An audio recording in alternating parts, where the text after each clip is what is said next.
Alors, pour la troisième table ronde qui s'intitule Quand les usagers s'emparent de la prévention, même on pourrait dire de leur prévention, on va essayer de le faire en musique. On avait préparé des jingles, on va un peu se réveiller, on va mettre cette musique, et d'autant qu'on a des invités un peu plus jeunes que la normale.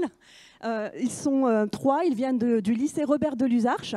Alors, on va lancer la musique et on va appeler Camille, Alex, Eulalie, sous vos grands applaudissements, parce que je pense que ce n'est pas toujours évident pour des jeunes de 18 ans.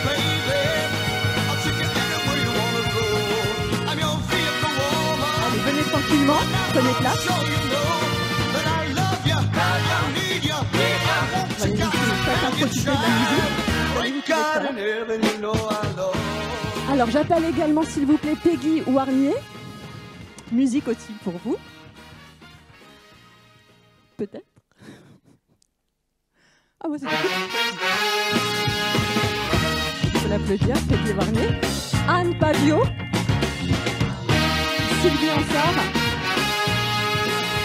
Et docteur Nathalie Roy. J'espère que j'oublie personne. Hey, well, I'm a friend, a stranger in the black sedan. Won't you hop inside my car? I got pictures, got candy, I'm a lovable man, and I can take you to the nearest star. I'm your vehicle, baby. I'll take you anywhere you wanna go. I'm your vehicle, woman. By now I'm sure you know that I love you, I need you. Voilà, même fonctionnement. Il y aura un échange avec vous dans quelques instants après avoir entendu l'ensemble de nos intervenants. Et je vais commencer, si vous voulez bien, par les élèves, les lycéens du lycée Robert de Luzarches. Comment ça se passe le bac en ce moment? Allez, prenez vos micros. Merci d'être là justement en cette période.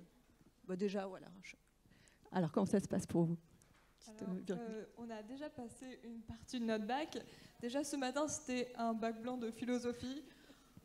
Ça se passe comme ça se passe. On va voir les résultats. Il y avait quoi comme question, par exemple, comme thème? Alors, vous pouvez l'aider? Il y avait un sujet sur sommes-nous prisonniers du passé? Voilà, c'était un peu compliqué. Ok, quoi d'autre? Rien d'autre autour de la santé, qui aurait pu être proche? En termes de santé, non. Enfin, il y avait finalement une question de société qui remettait en cause la société sur un texte de Simone Veil. Bien. Mais sinon, en termes de santé pure, non. D'accord. Mais alors, c'est vous qui allez justement mettre la santé en action dans votre établissement. De quelle façon vous procédez? Racontez-nous votre expérience, notamment le tutorat. C'est bien ça? Racontez-nous qui prend la parole en premier. Alors, le tutorat, c'est un projet qui a été mis en place dans notre lycée, le lycée Robert de Luzarches, donc. En place depuis 2016, il me semble. Mais il y a eu une pause à cause de la crise sanitaire, malheureusement. Et ça a été remis en place cette année, donc notamment avec nous. C'est un projet où les terminales et les premières, qui ont un peu plus d'expérience au sein du lycée, viennent en aide aux secondes qui viennent d'arriver afin de les aider à s'intégrer au lycée pour qu'ils ne soient pas trop perdus, pour qu'ils aient des repères. Parce qu'on sait que la seconde peut être un moment assez stressant. Il y a beaucoup de changements. C'est le bac qui arrive finalement. C'est la dernière année avant de devoir faire des choix pour notre futur assez important avant les études supérieures. Donc, nous, on est là avec notre expérience de terminale, de personnes majeures. Nous avons 18 ans. Pour venir en aide donc aux secondes qui viennent d'arriver et les aider à se repérer. Alors concrètement, comment ça se met en place? Comment les secondes ont réagi à cette idée? En fait, on a été assez surpris parce que on a mis ça en place au début de l'année et on ne s'attendait pas à ce que ça marche aussi bien. Donc en fait, le principe, c'est qu'il y a on est divisé par groupe de 4 ou 5 référents. Et ce groupe va être à chaque fois, ce groupe de référents est un référent d'une classe de seconde. Donc voilà, pour chaque classe de seconde. Et en fait, on va les accompagner. Mais en fait, c'est un rôle de médiation parce qu'on a conscience que c'est plus facile de parler avec ses pairs parce qu'on a les mêmes codes, on réagit de la même façon. Mais nous, on a un peu plus d'expérience, donc on peut venir les épauler. Mais c'est en fait, c'est un rôle de médiation, mais c'est pas que ça. En fait, on peut également venir les orienter en termes d'orientation pour les choix des spécialités qui arrivent là pour les secondes. Et puis aussi en termes d'orientation, par exemple dans l'espace, pour qu'ils se repèrent. Ça se passe lors de réunions, de rendez-vous, ils viennent à vous de quelle façon ? Alors, c'est aussi au choix des tuteurs. Personnellement, nous trois avons fait le choix de rencontrer à plusieurs reprises nos classes. Mais oui, il y en a certains, ils prennent le courage et ils viennent directement nous voir, nous poser des questions. Et c'est à nous de les guider, de les aider sur certaines thématiques. Je pense, j'ai quelqu'un qui me vient en tête. Et aussi pour le bien-être, du coup. On a fait circuler des fiches dans nos classes pour savoir comment nos camarades de seconde du coup se sentaient et qu'est-ce qu'ils voulaient améliorer au lycée, ce qui n'allait pas. Et c'est à nous, si c'est des problèmes trop graves, de directement aller communiquer avec nos référents, enfin nos CPE, ou sinon c'est à nous de les aider directement pour qu'ils aillent mieux ou juste pour qu'ils se repèrent mieux et pour répondre à leurs thématiques. Alors justement, leur thématique, ce n'est pas forcément des problèmes de santé bien concrets, est-ce que quand même il y en a, mais c'est peut-être des santé mentale par rapport à des situations de harcèlement ou une grande anxiété par rapport à l'orientation. On sent que c'est vraiment ça le sujet du moment. L'anxiété face à l'avenir. Oui, c'est vrai, parce qu'en fait, nous-mêmes, on a pu constater qu'avec la crise sanitaire, il y a une dégradation en fait, de la santé mentale. Et ça, nous, on le remarque en fait, au quotidien. Mais justement, c'est notre rôle de là, nous, justement, pouvoir aider les secondes qui arrivent parce qu'on a un peu plus d'expérience.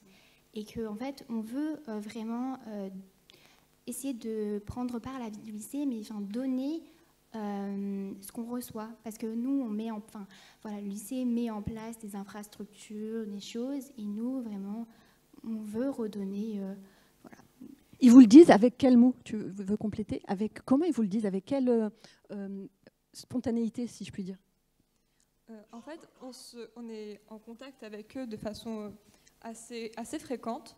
On peut les voir très souvent dans les couloirs. À titre personnel, je vais souvent les voir dans leur classe parce qu'on est tous assignés à une classe. Donc moi, je vais souvent voir la classe à laquelle je suis assignée. Et donc, on va discuter avec eux. Et même, on rencontre les amis des personnes qui sont dans notre classe. On finit par rencontrer beaucoup de gens. Et quand on discute avec eux, ils nous disent, en fait, on ne sait pas ce qu'on va faire. On a les spécialités, on a un choix, et on hésite, et on ne sait pas où est-ce qu'on veut aller. Et à ce moment-là, en tant que tuteur, on se dit, on peut faire quelque chose pour eux, on a des moyens d'agir. Donc, qu'est-ce qu'on peut faire? Et donc, on a mis en place un projet, notamment avec Camille, qui gère la même classe que moi. On a préparé une présentation des spécialités qui était ouverte à notre classe, mais aussi à tous les autres élèves qui étaient libres à ce moment-là.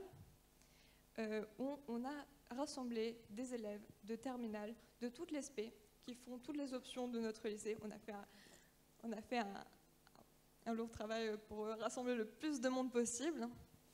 Et on les a rassemblés donc, dans une salle avec des secondes pour qu'ils puissent avoir un échange, un dialogue avec eux, pour qu'ils puissent donc, avoir un retour sur notre expérience, pour qu'ils puissent savoir comment nous on l'a vécu, pour savoir comment eux ils peuvent le vivre dans le futur. Ça a porté ses fruits, cette action-là? Alors c'est leur projet, mais j'ai mené le même à côté en parallèle avec ma co-tutrice qui n'est pas ici du coup, mais on est parti au contact du coup de notre classe. Personnellement, j'ai plus de chance qu'elle puisque vu que je suis dépendant des transports, je les rencontre plus fréquemment, par exemple à la gare. Et ils ont soulevé la thématique de l'orientation et on a pu organiser du coup un cours avec leur professeur principal sur le deuxième trimestre concernant leur choix de spécialité justement. Et on a parlé de notre expérience tout simplement, de ce qu'on a vécu.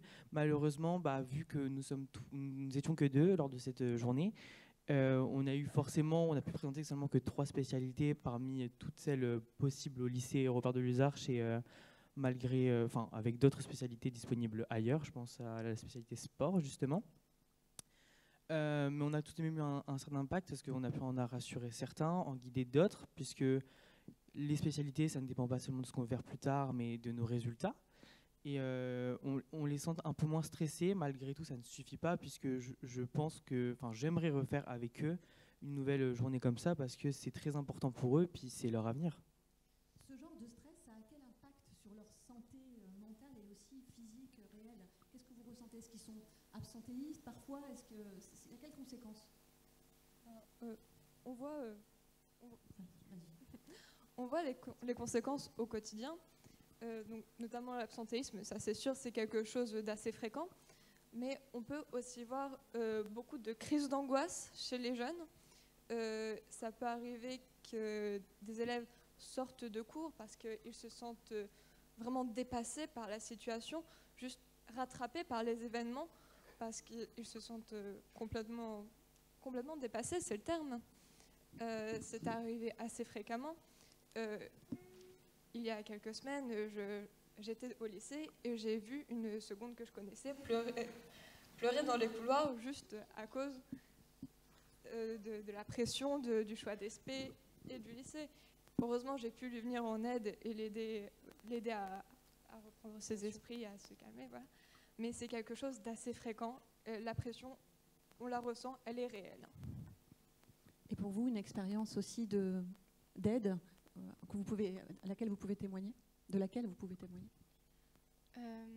En fait, à chaque fois, quand on les croise dans les couloirs, que ce soit dans les couloirs, partout, en fait, on essaye vraiment de les conforter, de les rassurer, parce que vraiment, on peut voir qu'ils sont toujours stressés. À chaque fois, en fait, ça se voit avec les questions qu'ils nous posent, tout le temps, que ce soit par rapport à leur orientation, ou des questions par rapport à la méthodologie, parce que alors moi je suis dans une section en anglais, je suis dans une section OIB, et donc il y a une méthodologie particulière, et donc forcément les nouveaux qui arrivent connaissent pas forcément cette méthodologie, et nous les anciens on peut aider et on leur vient en aide de cette manière. Mais vraiment en fait on a ce rôle un peu de grand frère, de grande sœur. Et en fait, c'est important pour nous, et on voit justement qu'on les rassure. Je n'ai pas précisé que vous faites partie du conseil de vie lycéen. D'ailleurs, pourquoi vous avez accepté ce rôle, Alex, déjà Personnellement, j'aime beaucoup m'engager pour les autres. Je suis délégué depuis le collège et j'ai voulu tenter cette année du coup le CVL. Et parce que personnellement, je voulais répondre à des questions, des besoins de certains élèves et les porter, puisqu'il y en a beaucoup qui n'ont pas forcément le courage de se présenter aux élections, et d'autres qui n'ont pas forcément l'envie, mais ils ont quand même tout de même des besoins qui ont besoin d'être portés, représentés. Et je pense, le CVL du moins est une instance pour en parler et mettre en avant des projets pour eux, pour le lycée en général et pour la communauté lycéenne. Et justement, c'est ce qui nous a permis, personnellement, c'est ce qui m'a motivé à aller vers les autres, pour les autres, et parler pour les autres et défendre leur voix. C'est pour ça également que je me suis engagé au niveau académique, grâce à mes référents CPE qui m'en ont parlé, qui m'ont donné la chance de me présenter. Et ça m'aide beaucoup, ça me procure c'est un peu de plaisir, parce que je me dis j'arrive à représenter une grande partie des lycéens et essayer de transmettre leurs besoins et à une plus grande échelle. Et je trouve ça important, et c'est très beau comme... personnellement, je trouve ça très beau comme de belles instances et de beaux projets. Merci beaucoup. Justement, on parlera peut-être avec vos conseillers CPE pendant l'échange avec la salle pour aussi avoir leur regard, mais vous êtes un vrai levier avec le monde, si je puis dire, des adultes. Vous n'êtes pas là pour donner, comme tu me disais, des heures de colle en prévention. Tu vois, vous êtes là aussi pour ensuite passer le message, le relais aux référents. Bien sûr, s'il y a par exemple des questions trop graves, des situations trop graves du type harcèlement, on ne peut pas se permettre, nous, d'agir. Ce n'est pas notre rôle, et puis forcément, on n'aura pas d'impact. On ne peut pas dire à un élève, ça suffit, tu arrêtes. On ne peut pas distribuer d'heures de colle. On n'est pas là pour ça. On est là pour les aider, les accompagner, et si on se sent dépassé ou que ça ne peut pas et qu'on ne peut pas forcément agir, c'est notre rôle surtout de transmettre ces situations graves aux référents qui peuvent agir et qui, justement, peuvent s'imprégner de la situation. Et d'ailleurs, on peut les aider, les guider en leur donnant plus de détails, puisque pour certains, c'est plus facile de se confier à nous. Merci. Vous voulez ajouter quelque chose, mademoiselle, avant que je poursuive pour l'instant? Pas forcément, mais en fait, c'est vrai que on a vraiment ce rôle, en fait, ce premier rôle, parce que c'est plus facile de nous parler à nous. Forcément, comme j'ai dit tout à l'heure, c'est vraiment plus facile de s'adresser à nous parce qu'on peut être, on devient amis, on crée des liens. Et vous êtes passé par là un peu, vous Exactement. étiez seconde aussi. Et en fait, on était seconde aussi, on a eu les mêmes angoisses au même moment, on sait ce que c'est, et donc voilà. Mais donc nous, on est, on est là, mais justement, on est le premier rempart avant de pouvoir transmettre l'information à des personnes plus compétentes. Exactement, merci. Ça va? Tu veux compléter? Bon, allez, c'est bon. Alors, je poursuis. Merci. Avec Peggy Warnier. Pardon, excusez-moi. Alors, on va parler cette fois du Café des aidants du Val-de-Somme. Bonjour, merci beaucoup d'être à cette table ronde. D'ailleurs, que pensez-vous? C'est un peu des aidants d'une certaine manière. Ah oui, ce sont des aidants et vraiment, je suis surprise de tout ce qui se fait maintenant au lycée et je suis ravie d'apprendre ça. Ayant moi-même mon fils qui va bientôt y rentrer, je me dis ça sera très bien pour lui. Tous. Exactement. Bravo en tout cas. Bravo encore. Alors, le Café des aidants du Val-de-Somme, c'est une merveilleuse initiative de Sénéos qui est née de quelle manière également? Racontez-nous l'aventure. Alors, Sénéos, au départ, donc, ce sont 6 EHPAD publics du Centre Somme qui se sont regroupés. Nous avons fusionné en 2019 et depuis déjà plusieurs années, nous œuvrons avec plusieurs partenaires du territoire sur la Semaine Bleue notamment, qui est la semaine en faveur des seniors. Et nous avons en 2019 organisé un débat théâtral sur la maladie d'Alzheimer qui a réuni quand même de nombreuses personnes. C'était sur Corbie. Et à l'issue de ce débat théâtral, nous avions proposé un questionnaire de satisfaction. Et sur ce questionnaire de satisfaction, certaines personnes ont évoqué le besoin d'avoir un lieu en tant qu'aidant d'une personne, alors soit atteinte de la maladie d'Alzheimer ou autre évidemment, mais d'avoir un lieu où pouvoir échanger, discuter, partager. Et donc, on s'est dit qu'on ne pouvait pas rester sans rien faire. Et donc, nous sommes à peu près 9 partenaires. Et nous avons décidé de travailler pendant à peu près 2 ans sur ce projet. Et ce ne sont pas vers seulement les maladies, c'est aussi les personnes handicapées, en situation de handicap, les personnes âgées?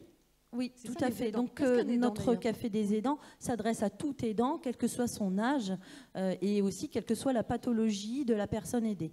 Donc, que ce soit pour des enfants handicapés, donc les parents des enfants handicapés, mais même les proches, la famille, les frères, les sœurs, tout type d'aidants qui se retrouvent confrontés à la pathologie ou à la vulnérabilité.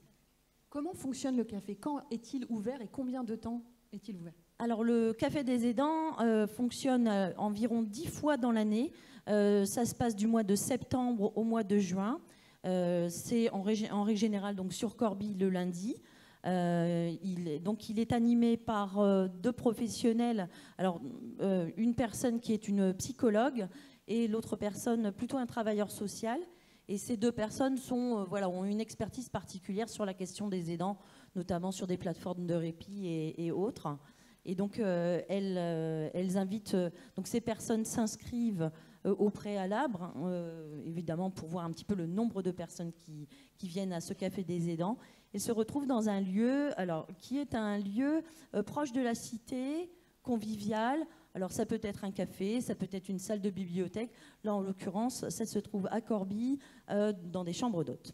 Un très très bel endroit, un lieu de décompression, un beau lieu pour faire une pause aussi. Oui, tout à fait. C'est ce qui nous a un petit peu surpris lorsque on a visité une première fois ce lieu. C'est vrai que ce n'était pas le premier lieu qu'on avait choisi pour le Café des aidants. On avait choisi plutôt un café, mais qui ne permettait pas aux personnes, aux aidants, de se sentir à l'aise. Il y avait beaucoup de bruit, il y avait beaucoup de passages, et ce lieu ne permettait pas aux personnes de garder ce qui est important pour eux, c'est cet anonymat aussi. Exactement. Et il faut aussi qu'il y ait ce moment aussi, on n'est pas trop nombreux, donc c'est limité à un nombre de personnes, une dizaine. Oui, voilà. Alors, c'est vrai qu'on fait régulièrement des bilans de ces cafés des aidants depuis 2021, depuis qu'ils sont en place. Et nos professionnels qui les animent estiment à 8 maximum le nombre de personnes idéal pour animer ce café des aidants. Au-delà, c'est difficile de distribuer la parole de façon équitable. Parce que le café, le temps, la durée est d'1h30 environ. Oui, c'est ça. Accordé. 1h30, c'est vraiment le maximum. Alors, il y a des thématiques aussi qui sont abordées. Chaque mois, une thématique différente. Et puis, parfois, on en profite aussi pour aborder les différents dispositifs avec la possibilité d'avoir des intervenants qui viennent présenter les dispositifs de répit aux aidants. Alors, malgré tout, qu'est-ce qu'ils viennent y dire, ces aidants? Ils parlent de quoi? De leurs problèmes, leurs usures, mais y a-t-il du positif, si je peux dire? Alors, il y a du positif parce que parfois, il y a des petites astuces qui se disent lors de ces cafés des aidants. Alors, au départ, ça part effectivement d'un problème, d'une grande souffrance.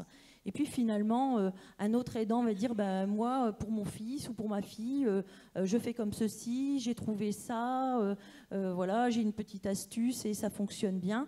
Et donc, du coup, ils s'échangent aussi voilà, de petites idées et de petites astuces d'aidants pour leur permettre de souffler.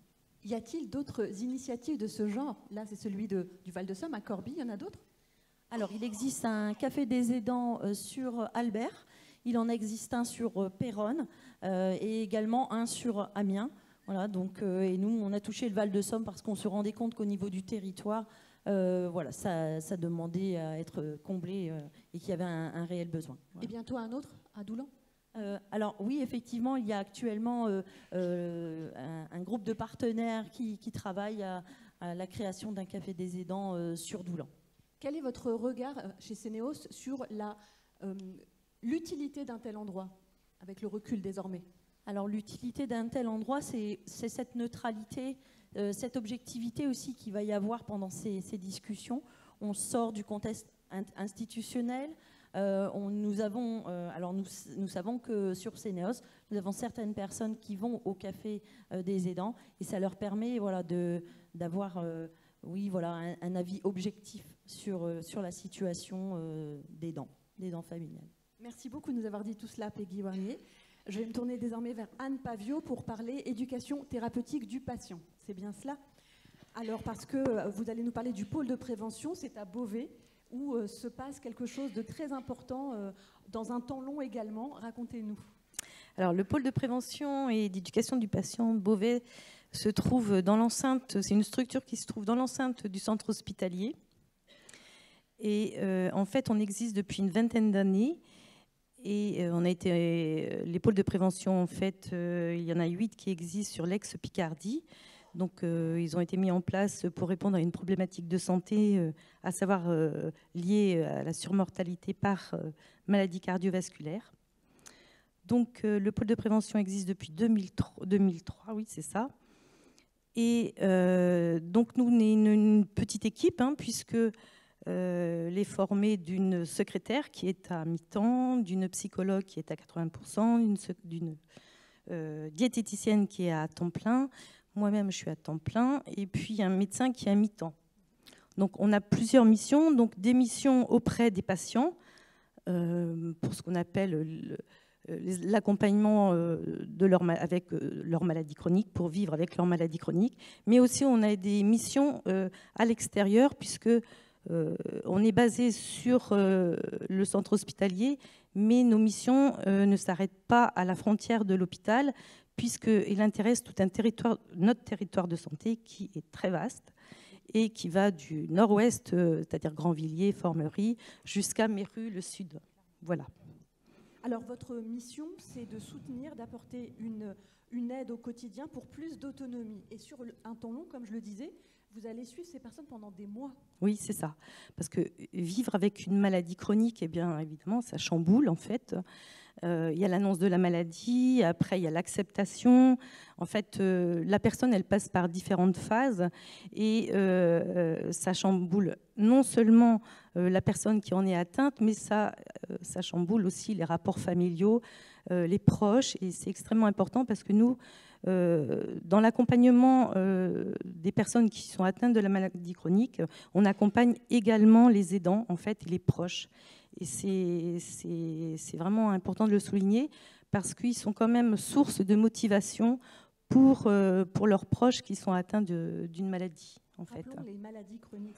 Alors, nous, on accompagne des personnes qui sont atteintes qui ont des maladies chroniques autour des maladies cardiovasculaires, donc qui ont des facteurs de risque cardiovasculaires, hypertension, cholestérol, diabète, surpoids, obésité, tabac, alcool, ou qui ont fait un infarctus ou un accident vasculaire cérébral.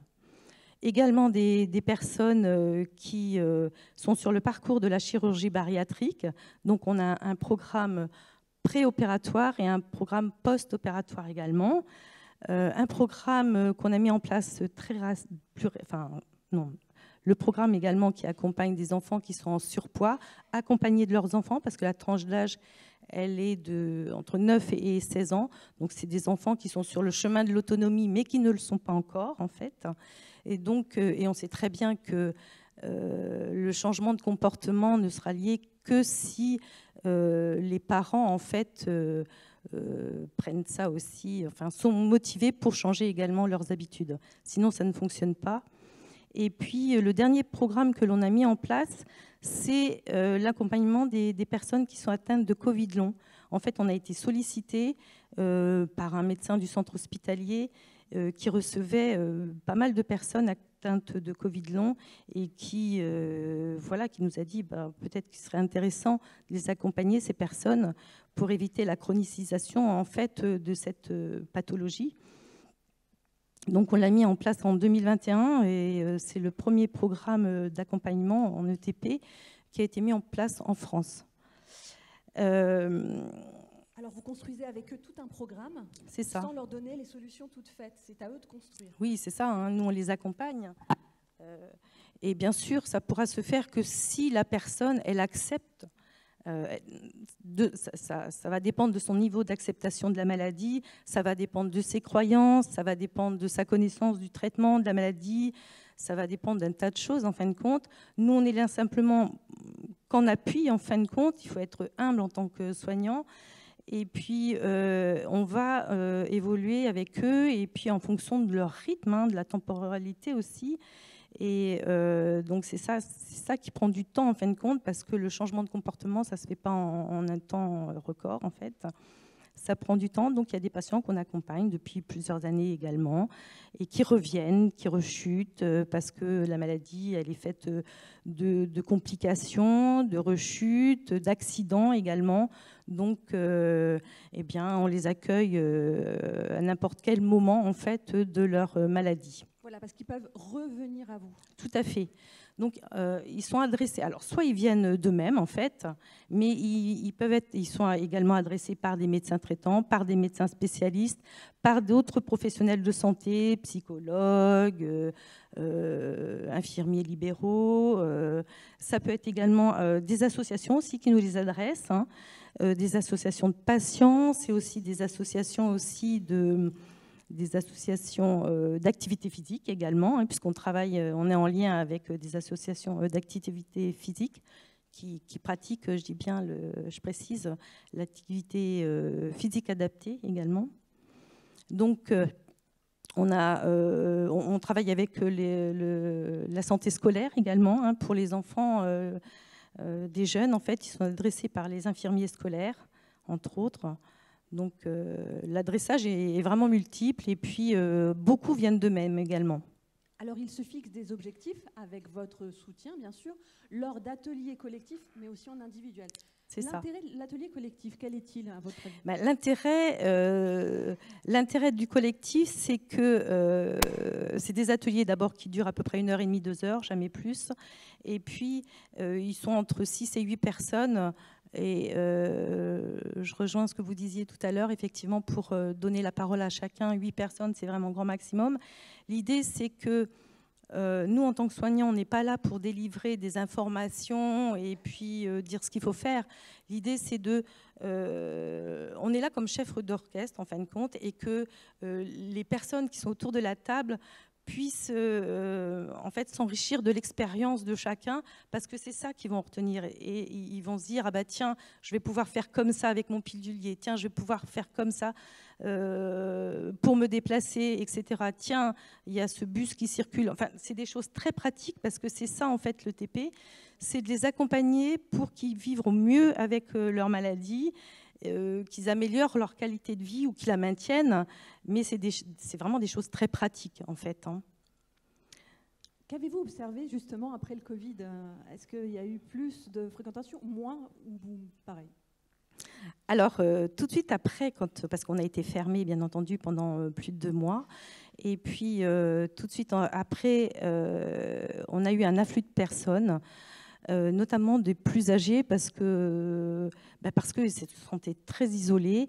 Et alors là, ils sont revenus dans les ateliers. On avait énormément de monde. On a dû en décaler d'ailleurs. Et puis, on était limité pour respecter en fait, des règles d'hygiène, en fait. Et vraiment, ils sont revenus très nombreux. On a été très étonnés parce qu'on s'est dit, ben non, nous, on est dans la structure hospitalière. On savait que la structure hospitalière, elle faisait peur, en fait, que les gens ne voulaient pas y revenir. Et nous, ça a été le contraire. Voilà. Mais parallèlement à ça, on remarque aussi, là, actuellement, une baisse de fréquentation. Alors, à quoi c'est lié? Est-ce qu'il y a d'autres problématiques actuellement avec les problèmes de déplacement? La vie a un coût maintenant. Donc, voilà. Notamment une baisse chez les enfants? Alors, chez les enfants, effectivement, une baisse. Donc, on remarque que c'est lié également. Donc, c'est un programme qu'on a initié depuis quelques années et qui, en fait... merci, excusez-moi.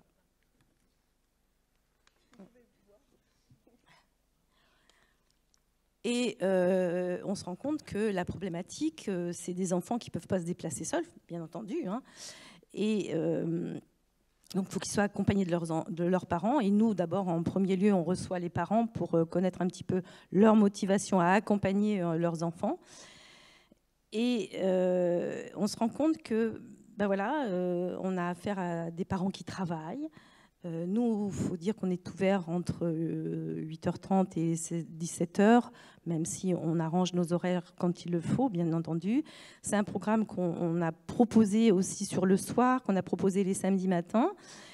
Mais voilà, on a la problématique de parents qui travaillent, de parents séparés aussi, de garde alternée. En fait, je pense que c'est tous ces facteurs-là qu'il faut prendre en compte pour un petit peu modifier un petit peu la façon, dont on prend en charge en fait ces enfants. En tout cas, il y a un effet très gratifiant au sein de l'équipe. Oui, tout à fait. C'est gratifiant parce que c'est vrai qu'on a la chance de travailler avec, des professionnels qui ont des compétences différentes, ce qui fait que la prise en charge de la personne en ETP, c'est une prise en charge globale. On ne s'intéresse pas qu'à la maladie, mais c'est vraiment très global parce que, bien sûr, vivre avec une maladie, ça implique des changements liés effectivement d'ordre médical, d'ordre médicamenteux, etc. Mais pas que, en fait. Il y a des aspects psychosociaux qui ne sont pas négligés. Et c'est cette prise en charge qui est très en fait valorisante et pour la personne et pour nous, parce que s'il y a une problématique qui est plus liée à un comportement psychosocial, on peut en parler aussi. On a la psychologue, on a la diététicienne, on a le médecin, en fait, voilà. Et puis on parle en équipe et on a la chance d'être vraiment sous le même toit, donc à faire des réunions d'équipe. Et ça, c'est très facilitateur pour nous. Et puis ce que nous disent les patients, c'est que nous, on a encore la chance de prendre le temps, en fait, de les écouter. Voilà, l'écoute, et puis c'est ça, tout à fait. Merci beaucoup de nous avoir dit tout cela. Alors, je poursuis et je donne la parole à Sylvie Ansart concernant, donc vous êtes la directrice de l'association APRIS. On est dans cette table ronde quand les usagers s'emparent de la prévention, et c'est la prévention du dépistage langagier. En quoi cela consiste-t-il? C'est quoi un dépistage langagier? Alors, du coup, APRIS, c'est une association de prévention de santé à destination de la petite enfance, donc plus particulièrement des 0-6 ans. Et notre spécialité, effectivement, c'est le repérage précoce des troubles sensoriels, vue, audition, mais aussi des troubles langagiers le plus tôt possible. Ce dépistage, en fait, il a lieu à l'école maternelle. On a, en grande partie grâce à l'ARS, grâce au département alors du Pas-de-Calais, mais aussi de la Somme, et à l'Éducation nationale, créé un parcours de santé, de prévention de santé à l'école maternelle, où on intervient à des moments précis, soit avec la PMI, soit tout seul sur des dépistages précoces. Et à l'entrée à l'école, à 3 ans, 3 ans et demi, un dépistage qui est fait au sein de l'école par les enseignants, un dépistage des troubles du langage. Et suite à ce dépistage, les enfants sont classés. Ce dépistage, c'est le DPL3, c'est un outil reconnu par la HAS. Et ils sont classés, comme tout outil, en fragile, en difficulté ou normal. Et suite à ce dépistage, en classe, il y a des choses qui sont faites pour les enfants classés fragiles ou en difficulté, des aménagements scolaires, des temps après l'école sur du soutien, par exemple. Mais on a aussi mis en place, depuis maintenant une rentrée scolaire et demie, des ateliers de stimulation langagière après l'école, du coup, c'est en dehors des temps scolaires, pour les enfants repérés fragiles et en difficulté, en plus sur les territoires. Pourquoi ? Parce qu'en fait, on s'est aperçu avec la PMI, avec l'ARS et l'Éducation nationale, que l'enfant repéré avec un trouble du langage, dans la plupart des cas, ce n'est pas réellement un trouble, c'est un manque de stimulation langagière à la maison. Et donc, d'ailleurs, dans le rapport des 1000 premiers jours, c'est le premier chapitre qui est concerné par ce volet, la stimulation du langage dès la conception. Donc, dire qu'aujourd'hui, on fait un dépistage précoce à 3 ans, je trouve, alors il y a 20 ans peut-être, aujourd'hui, je fais un peu l'avocat du diable, mais c'est un peu tard.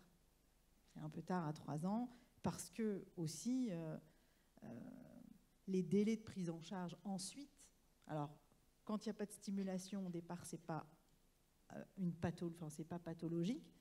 Cependant, moins la stimulation a lieu, plus l'enfant entre dans les apprentissages, plus l'écart se creuse et forcément besoin en orthophonie ou autre. Mais la première intention d'orientation, c'est l'orthophonie. Alors que, dans la plupart des cas, parce que j'ai oublié de vous dire quelque chose de très important, c'est qu'après, au-delà de dépister, on accompagne les familles vers l'effectivité des soins. Parce que c'est facile de faire un dépistage, mais ensuite, qu'est-ce qu'on fait quand le dépistage est fait ? Voilà, on accompagne dans la prise en charge de rendez-vous, le suivi, etc. Et donc 3 ans, voilà, vu que les délais de rendez-vous chez les orthophonistes sont très longs aujourd'hui, il y a un engorgement, parce que c'est la première intention, et dans la plupart des cas, ça ne relève pas de l'orthophonie. Ça relève de quelle profession médicale ? Alors, c'est multifactoriel. Enfin, non. Déjà, ça ne relève pas toujours d'une profession, parce que quand on n'a pas été stimulé depuis la naissance, il y a un retard de langage qui s'est mis en place. Donc, c'est pas... Qu'est-ce qu'il faut faire ? C'est à la maison, il faut stimuler, quoi. En fait, c'est ça qu'il faut faire. Donc, il n'y a pas un professionnel. Le premier professionnel, c'est le parent. Les parents. En fait, c'est le premier... Quand c'est pas pathologique. Après, du coup, ça peut effectivement devenir pathologique, mais de nombreux orthophonistes maintenant font aussi des séances de stimulation du langage, mais à raison de 2 fois par semaine, 30 ou 40 minutes, on n'est pas des magiciens. Donc, ça veut bien dire que le rôle important, c'est à la maison. C'est la famille qui a ce rôle important à jouer dans cette prévention, pour le coup. Exactement. Au cœur du sujet. Exactement, et j'ai bien aimé le docteur Veva qui disait on apprend de ses échecs. Alors, ces ateliers, ils ont le mérite d'exister, des ateliers de stimulation auprès des enfants à destination des familles. Il y a aussi, je ne sais plus qui disait ça, mais que si le parent n'est pas là, ça n'a aucun impact. L'enfant, il va avoir un atelier, il est content, ça se passe bien. Mais concrètement, qu'est-ce qu'on en fait derrière ? C'est aussi pour outiller les familles. Et en fait, on s'est aperçu, là, depuis 1 an et demi, que les familles qu'on touche ou qu'on souhaite toucher, elles ont d'autres priorités de vie que la stimulation du langage à la maison. Enfin, quand il faut manger jusqu'à la fin du mois, quand il faut faire ses courses, payer son loyer, etc., la stimulation du langage, entre guillemets, elle arrive un peu après. Donc les ateliers ont trouvé un public, mais pas tout le public qu'on souhaitait. Donc, a priori, on va terminer l'année scolaire, mais c'est pas de cette manière-là qu'on va continuer l'action. Donc, pas que voilà, que c'est un échec, mais en tout cas, on a pensé une action qui a pas trouvé tout le public qu'on souhaitait toucher. Est-ce que dans les actions de prévention à la maison, on peut aussi éloigner les écrans des enfants, des bébés même parfois? Alors, c'est clair que c'est un fléau. Moi, je ne suis pas pour le zéro écran. Parce qu'il faut vivre et avec son temps. Mais c'est comme l'alimentation. C'est toujours le dosage. C'est toujours combien de temps, quel accompagnement. Pour avoir fait quelques consultes avec la PMI pour aussi comprendre, parce que nous, on fait des dépistages aussi des troubles du langage, mais aussi avec la PMI, on en fait de nombreux. On s'aperçoit, et les parents sont de bonne foi, que alors peut-être pas la naissance, mais en tout cas 3 à 6 mois, l'enfant est dans le transat et c'est pas un interlocuteur, mais du coup les seuls sons qu'il entend, c'est le bruit de la télé et du coup il n'y a pas de répondant en face, ce qui fait qu'en fait c'est complètement passif et le langage ne se stimule pas pour le coup. Mais les parents sont de bonne foi en disant il regarde pas, il comprend pas, il est petit quoi. Mais ils sont déjà surstimulés par les lumières, par des choses qui parlent et qui répondent, enfin où il n'y a pas de répondant. Et donc du coup, effectivement, et en consultation d'ailleurs, on voit de très nombreux enfants pour patienter avec le téléphone, la tablette. Le livre a moins sa place aujourd'hui qu'il n'y a eu il y a quelques années en fait. Est-ce que vous faites des alertes à ce niveau? Comment cela se passe de votre côté? Alors, effectivement, sur le terrain, là, vous voyez le résultat de ce que ça donne. Oui, tout à fait. Nous, on est spécialisé au niveau des troubles sensoriels et du langage. Et effectivement, on a développé nos actions autour de la prévention, autour des écrans et des émotions. Parce qu'en fait, c'est fort lié.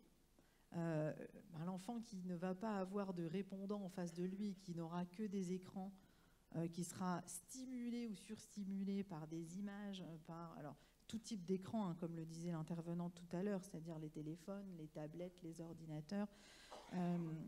Et bien du coup, cette frustration au moment où l'écran va s'arrêter va se manifester par un débordement d'émotions ou un renfermement d'émotions, et on ne mettra pas des mots forcément, puisqu'on ne parle pas, on ne met pas en place le langage, donc ça ne peut pas être extériorisé. Et du coup, ça se ressent dans le quotidien de l'enfant. Et donc, c'est exactement ce les échos qu'on a aussi des enseignants qui nous sollicitent très souvent pour mettre en place avec eux, en lien avec eux, au moment où ils font des cafés des parents, ils en font très souvent en fait dans les écoles, et où ils nous sollicitent pour mener cette action de prévention autour des écrans, où c'est toujours très ludique, où c'est jamais moralisateur, et où nous, en tout cas, on ne prône pas le zéro écran. Professeur Gignon, je voudrais vous demander tout de suite une réaction à ce sujet dès la petite enfance. Est-ce que la prévention est nécessaire sur cet aspect-là? C'est fondamental, c'est pour ça qu'il y a le programme des 1000 premiers jours qui reprend ces aspects. Il y a énormément de choses qui se construisent en termes d'indicateurs de santé futurs à cette période de la vie. Donc, on est vraiment sur un véritable enjeu et sur lequel on voit bien que le champ sanitaire au sens classique du terme a très peu de prise finalement. On est bien dans de l'éducatif, on est bien dans la prise en charge éventuellement en crèche, au niveau de la famille.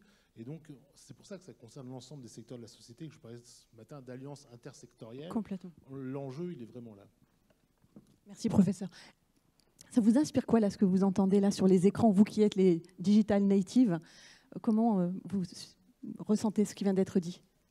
Moi, je suis entièrement d'accord. Moi, je suis grand frère, forcément, de petites sœurs en maternelle et primaire. Alors, d'un côté, je suis d'accord dans le sens où il y a des limites à avoir au niveau des écrans, parce que forcément, déjà, premièrement, l'enfant va s'emprisonner dedans. Et dans un deuxième temps, il y a aussi un apprentissage qu'on a avec. Malgré tout, il faut aussi admettre un côté positif. Par exemple, moi, je vois ma sœur, elle est extrêmement bonne en langue. Dès son âge, elle est en CE1, CP, elle est très bonne en anglais et je sais qu'elle s'est améliorée grâce aux vidéos, qu'elle écoute en anglais. Bon, après, avec des limites, bien évidemment, mais il y a un côté positif, il y a un côté négatif et il faut trouver le juste milieu. Absolument. Entre bien et pas bien. Et pas trop. Qu'en pensez-vous, De toute façon, il y a une campagne qui est très bien faite, qui est faite par nos amis belges sur les 3, 6, 9, 12. Donc pas d'écran avant 3 ans. Enfin, mais après, on peut faire des écrans avant, tant qu'effectivement il y a un accompagnement. C'est-à-dire, on peut très bien regarder un dessin animé avec son petit ou une émission, mais lui expliquer un moment quand il va avoir peur, quand il va s'inquiéter, pourquoi il s'inquiète, qu'est-ce qui s'est passé, quelle image. Tant qu'il y a un accompagnement et que l'enfant n'est pas seul avec ses émotions, en fait, c'est ce que j'expliquais tout à l'heure, il n'y a pas de souci pour regarder les écrans. Enfin, en soi, le tout, c'est de ne pas le faire toute la journée. Exactement, c'est comme le chocolat. C'est bon le chocolat, mais on n'en mange pas, on mange pas la plaque entière, quoi. C'est exactement pareil. Tout à l'heure, vous parliez de l'engorgement avec les orthophonistes. Vers quelle autre profession, quand même, on peut s'orienter quand même? Alors, l'orthophoniste, effectivement, premier accès, parce que c'est un acte coté remboursé par la Sécurité sociale. Il y a d'autres professionnels alors, qui sont aussi engorgés. Je pense aux pédopsies, il n'y en a pas beaucoup. Et où effectivement, ça pourrait être une solution aussi, parce que quand il y a un trouble du langage, ce n'est pas seulement le langage qui est mis en cause, parce qu'il faut aussi aller vérifier ce qui se passe au niveau des oreilles. Donc avant d'orienter ortho, on peut orienter ORL aussi. Parce qu'un enfant qui entend mal ne va pas développer correctement son langage. Donc ça peut être aussi, nous c'est ce qu'on fait aussi très souvent en première intention. Et après sur les professionnels où il n'y a pas d'acte coté, où c'est pas remboursé par la sécurité sociale, il peut y avoir les psychomotriciens qui interviennent aussi sur une sphère plus globale. Après c'est quand même le médecin traitant qui est quand même au cœur de l'orientation, mais il y en a certainement dans la salle, mais c'est pas du tout péjoratif de dire ça, mais que c'est pour eux, on leur demande aussi de tout faire et de tout savoir faire. Et en fait, au niveau du langage, du coup, on va orienter ortho, c'est ce qui n'est pas incongru. Mais du coup, il y a aussi ce biais-là, quoi. Et il y a aussi le monde enseignant. Alors, on y travaille avec, il y avait Maryse Burger qui était là ce matin, avec le docteur Blondel du Pas-de-Calais, au niveau des enseignants, parce qu'aussi, première intention, c'est orientation ortho. Et parfois, c'est très harcelant par rapport aux familles, parce qu'on va leur dire, alors, vous êtes allé chez l'ortho? Alors, l'ortho, vous avez le bilan? Alors, l'ortho? Et c'est très prenant pour les parents. Et trouver un ortho, sur le Pas-de-Calais, c'est entre 9 et 18 mois. Sur la Somme, c'est à peu près la même chose, sans compter que sur certains secteurs, il n'y a pas d'ortho. Donc en attendant, voilà, moi je mise beaucoup sur les 1000 premiers jours. Moi, on est en train, en expérimentation, de travailler avec la CEPAM de l'Artois sur un projet en maternité, justement. Pas notamment sur les écrans, mais plus spécifiquement, quand il n'y a pas l'enfant, quoi, en tout cas, et qu'il est là, à l'intérieur, bien au chaud, quel message, et en lien avec la PMI aussi, parce qu'ils font beaucoup d'actions sur le sujet, qu'est-ce qu'on pourrait mener de façon ludique au niveau des mamans, des papas à ce moment-là? Exactement. Quand l'enfant n'est pas encore là, voilà. Et l'importance et l'intérêt de parler à son enfant quand il est déjà in utero. Parfaitement, c'est déjà la prévention, elle est là, in utero, c'est excellent. Merci beaucoup Sylvie Ansart. Docteur Nathalie Resset, à vous la parole concernant cette... on grandit un peu l'âge, là on va vers l'adolescent, la maison des adolescents qui a été créée à Amiens il y a quelques années, en 2010 il me semble. Alors, comment on y vient à la maison des ados? C'est gratuit, c'est anonyme? Voilà, tout à fait. Alors on y va tout simplement, on pousse la porte. Et puis on est accueilli, voilà, avec un large sourire. Ça c'est important, l'accueil, quand j'entendais... Oui, oui, tout à fait, l'accueil. Voilà, donc comme vous le disiez, c'est gratuit, confidentiel, anonyme. Oui. C'est-à-dire qu'on n'est pas obligé de venir avec ses parents. Notre nom, ni même le prénom. Ni même l'âge, voilà. Et puis, on peut venir aussi avec ou sans l'accord des parents. Donc, c'est une porte d'entrée royale à cet âge, voilà, je trouve. Est-ce que... au cœur de la cité aussi, qui est juste, en tout cas pour celle d'Amiens, qui est juste à côté de la gare.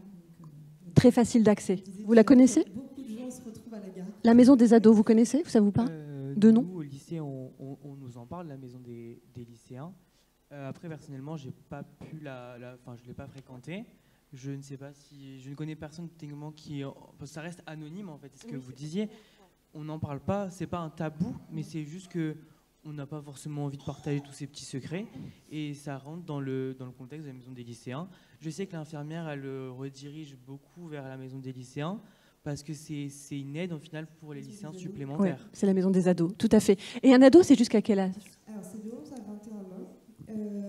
Alors, anonyme, souvent, finalement, les adolescents, quand on les rencontre, ils lèvent très rapidement, même d'eux-mêmes, l'anonymat. Ils déclarent leur nom, leur prénom, assez rapidement, avant même qu'on leur demande. Voilà, puis je nuancerai un petit peu. Alors bon, les lycéens qui sont là n'ont pas, en tout cas dans leur entourage, forcément d'adolescents qui sont venus à la maison des adolescents. Mais là, ces dernières années, les premiers adresseurs à la maison des adolescents, c'est les adolescents eux-mêmes. C'est-à-dire que le bouche à oreille fonctionne très très bien. D'ailleurs, je rejoins un peu ce que vous disiez, c'est-à-dire que oui, voilà, le partage entre les pairs est extrêmement important, et l'expérience que peut faire un adolescent à la maison des adolescents, quand il va en parler effectivement avec ses camarades, voilà, va inciter en tout cas d'autres à pousser la porte. D'ailleurs, il y a même des adolescents qui sont venus à la maison des ados et qui reviennent un an après avec un camarade, un ami, un cousin, un petit frère, qui accompagne à la maison des adolescents. Et puis le deuxième adresseur, c'est, je regarde Madame Burger, l'éducation nationale. Voilà. Qu'est-ce qu'ils viennent y dire? C'est pas forcément, comme tu disais, des petits secrets ou des petits bobos d'ados. Non, parce qu'en général, quand ils ont des petits secrets et qu'ils ont un bon environnement social, familial, amical, effectivement, c'est plutôt vers les pères, leur famille qu'ils se dirigent. On voit quand même à la maison des adolescents des situations qui sont relativement dégradées, où effectivement on a des adolescents qui sont quand même très seuls sur le plan familial et sur le plan social. Alors après, qu'est-ce qu'ils viennent y dire? C'est assez varié. Alors pour revenir aussi un peu, c'est quand ils poussent la porte, ils viennent, ils sont accueillis par ce qu'on appelle l'espace accueil, donc par une équipe d'accueillants, voilà, qui leur propose de venir en entretien. Donc on passe voilà, du temps conséquent avec les adolescents, puisque les entretiens dure environ 45 minutes à 1 heure, où il y a vraiment un temps de parole qui leur est dédié. C'est pas rien, je trouve. Voilà, on entend les collègues, en tout cas médecins, qui ont vraiment des temps très courts finalement, voilà, dans leur consultation. Là, c'est vraiment un temps, je trouve, conséquent à dédier. Ce qu'ils viennent y dire, voilà, ils viennent parler c'est extrêmement assez varié. Voilà, ça peut parler de leurs problématiques à l'école, les absences à l'école, le stress aussi. On voit aussi avec voilà, Parcoursup que c'est quand même très compliqué. Alors pour les adolescents, mais aussi pour les parents. Voilà, avec beaucoup d'angoisse, mais dès la seconde, on a l'impression qu'ils doivent déterminer déjà très en amont leur parcours presque professionnel. Donc il y a beaucoup d'angoisse, et puis ils viennent parler voilà, de leur famille, qui sont quand même, on voit aussi des parents qui sont très isolés, très mal aussi, avec des adolescents qui viennent nous témoigner aussi tout ça, donc beaucoup d'angoisse, voilà, comme ça, de tableaux dépressifs, alors sans forcément parler de maladies dépressives, mais voilà, quand même des situations où les adolescents ne vont pas très bien. Ouais. Et vous constatez que beaucoup d'entre eux sont vierges de tout parcours de soins? Alors, pareil, je vais nuancer, c'est-à-dire oui, on est assez surpris. Alors, j'ai jamais une réponse blanche ou noire. C'est le propre du psy. Donc oui, on voit des situations très dégradées où finalement on se surprend qu'il n'y ait pas eu d'autres intervenants par ailleurs, où on est les premiers voilà, interlocuteurs de l'adolescent qui vont voilà, nous dire que ça fait plusieurs années que les choses commencent à apparaître et qu'on vient un peu tard finalement. La deuxième chose, c'est que des fois on a des tableaux très importants, mais assez, en tout cas moi ces derniers temps je trouvais assez marqués voilà, en termes de symptomatologie, mais brutale. C'est-à-dire que ça fait pas, voilà, quand je demande, là, je rencontrais plusieurs adolescents qui ne vont plus du tout à l'école. Autant, voilà, dans certaines situations, on peut avoir des prémices sur les dernières semaines, les derniers mois, où l'adolescent allait de moins en moins à l'école. Et là, c'est un peu on-off. Du jour au lendemain, ils ne vont plus du tout à l'école. Donc, avec des choses très marquées. Pareil pour les idées suicidaires. C'est des idées suicidaires très violentes, très brutales. Voilà, avec voilà, des idées de passage à l'acte assez violents. Et puis, on en a d'autres. On arrive un peu à un glissement parce qu'on... je ne sais pas si ça a été dit aussi ce matin, mais voilà, on manque de... les services de soins sont quand même voilà, en difficulté, et du coup, il y a un peu un glissement où les parents aussi viennent un peu taper à toutes les portes, les professionnels aussi, hein, ils disent aux adolescents ou aux parents, tapez un peu à toutes les portes, vous allez bien voir celles qui s'ouvrent. Donc effectivement, on a des parents ou des adolescents qui appellent en disant il y a tant d'attentes au CMP, on vient vous voir. Bon, voilà. Et puis après, on a d'autres, oui, où les enfants ont été pris en charge dans des systèmes de soins, par exemple, ou par les services sociaux auparavant, quoi. Donc vous êtes certainement un lieu de prévention, mais également où les gens viennent aussi, les parents et les ados, se prémunir de problèmes futurs aussi, également. Alors oui, c'est l'idée. C'est que la maison des adolescents vienne vraiment en amont, voilà, pour éviter des trajectoires développementales plus inquiétantes, plus préoccupantes pour les adolescents. C'est-à-dire vraiment de venir en amont d'un épisode dépressif majeur, de passage à l'acte, d'un absentéisme scolaire, enfin de violence au sein d'une famille, parce qu'on rencontre aussi beaucoup les parents aussi. Voilà, donc l'idée, c'est de venir vraiment bien en amont, hein, et de ne pas non plus remplacer les structures de soins ou les services sociaux qui sont déjà effectifs, mais quand même qui sont aussi en difficulté. Merci beaucoup. Il y a une autre maison des adolescents à Abbeville, cette fois ? Oui, tout à fait. Une maison des adolescents à Abbeville, oui. Ouais. Avez-vous des données statistiques sur la fréquentation à l'année à Amiens, par exemple ? Alors, j'ai des chiffres, je les ai pris. J'ai ma petite anti-sèche quand même, parce que... Merci. Alors oui, pour l'année 2022, bon, c'est des chiffres. Effectivement, on a rencontré 663 adolescents différents. Hein, et à l'accueil, ça a représenté 1775 entretiens. Hein, et au total, à la maison des adolescents, il y a eu 2497 entretiens, parce qu'effectivement, il y a une équipe à l'accueil. Il y a aussi, hein, l'accueil est composé, je tiens quand même à le préciser, donc, par des éducateurs, des infirmiers également, qui sont issus d'institutions différentes, hein, conseil départemental, PJJ, CHU, EPSM, PJJ. Voilà, j'en oublie, là je fais assez rapide. Et puis il y a aussi un pôle santé, hein, donc, avec effectivement pédopsychiatre, psychologue. Ouais. On a un temps de pédiatre qui malheureusement n'est pas pourvu actuellement. Ok. Merci beaucoup, docteur Nathalie Ray. Vous êtes pédopsychiatre à la Maison des Adolescents, mais également dans d'autres établissements. Oui, c'est ça. Pareil. Je travaille au CRA. Oui. Exactement. Merci à vous. Je pense qu'il y aura sûrement des questions ou des réactions dans la salle. Alors, je vais me tourner d'abord vers professeur Gignon. Est-ce que vous pouvez déjà nous dire un petit mot maintenant, avant que je donne la parole à la salle, et qu'on regarde les beaux dessins, beaux ou en tout cas interpellants.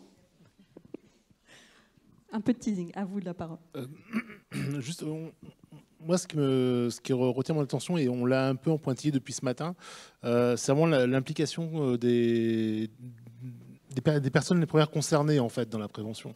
Et là, on voit bien dans l'exemple des lycéens, dans l'exemple des aidants particulièrement, on est les premiers acteurs parce qu'on a gagné cette expérience, cette expertise. En tant que lycéen de première, de terminale, on a vécu ça et j'en ai appris quelque chose. J'ai développé des compétences que je peux partager et faire profiter les autres. Et ça, je pense que, c'est très utile pour les plus jeunes. Et j'aurais une question à vous poser, c'est vous, qu'est-ce que vous en retirez en tant que lycéen ? Parce que on a le même dispositif dans l'enseignement supérieur. Peut-être que certains vont se diriger vers les études de santé. On a aussi un tutorat en santé qui est sur le même principe. Avec maintenant, depuis quelques années, ils ont développé aussi une partie bien-être. Donc, ils accompagnent aussi sur le plan santé mentale leurs plus jeunes camarades. Et je trouvais que ce partage d'expérience est très intéressant pour ceux qui sont tutorés, mais souvent aussi pour les tuteurs eux-mêmes. Vous voulez... Allez-y. Je trouvais que le tutorat était une expérience incroyable à titre personnel parce que ça m'a permis non seulement d'aider les personnes, mais de ne plus être une élève au lycée, mais d'être un acteur en fait dans la vie du lycée au lieu de simplement être passive. Et ça m'a appris quelque chose sur moi-même. J'ai pas envie de rester inactive face à la détresse de personnes. Et je sais que c'est quelque chose que je veux retrouver plus tard dans mon métier, en fait. Tu veux faire quoi après? Alors, j'aimerais travailler dans une ONG humanitaire. Ce sera le cas. Et pour vous, vous voulez faire quoi après, tous les deux? Moi, j'ai pas vraiment d'idée précise. Je sais pas trop. Mais en tout cas, le tutorat, ça m'a quand même appris que je voulais être investie dans mon quotidien, dans la société, et que parce qu'en fait, ça a été une expérience tellement enrichissante pour moi. Ça m'a tellement, en fait, j'ai apporté au projet, mais ça m'a tellement apporté en retour. Et cet échange, ça a été vraiment enrichissant. Merci beaucoup. Et Alex? J'aimerais ajouter que finalement, on ne s'en rend pas compte, mais c'est une expérience humaine finalement, déjà de nous-mêmes, on va au contact des autres et on aide, et ça procure quand même un bien, enfin c'est quelque chose de positif à l'intérieur de nous parce que on se dit on a réussi à aider quelqu'un et je reprends ce qu'a dit Lali, on devient acteur et on se sent important plus ou moins, mais on se sent surtout actif au sein de la vie lycéenne, on bouge les choses et dans un sens commun. Et oui, ça traduit, je pense, ce qu'on voudrait faire plus tard, plus ou moins. Parce que personnellement, je voudrais soit être dans le médical, soit dans le domaine, enfin, soit dans le droit, au choix. Donc oui, enfin, c'est dans la continuité finalement. Très très bien. Parfait. Alors, on va regarder les dessins de Philippe Tastet. Qu'est-ce qui a inspiré notre dessinateur?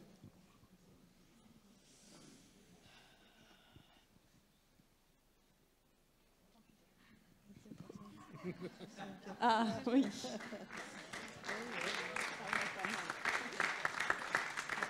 c'est pour vous. Vous pourrez l'emporter. Les suivants. Oh oui. Pas que chez les jeunes. Oui, maintenant c'est tout le monde. Tout à fait.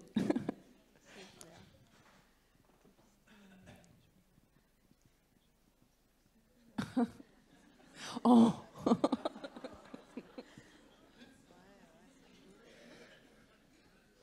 Bravo, encore. Quoi d'autre? Alors. Oh. J'en étais sûre. C'est bon? Ah ben, encore bravo, vraiment, merci beaucoup.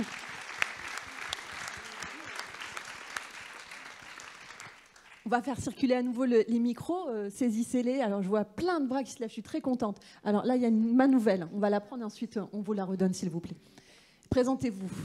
Merci.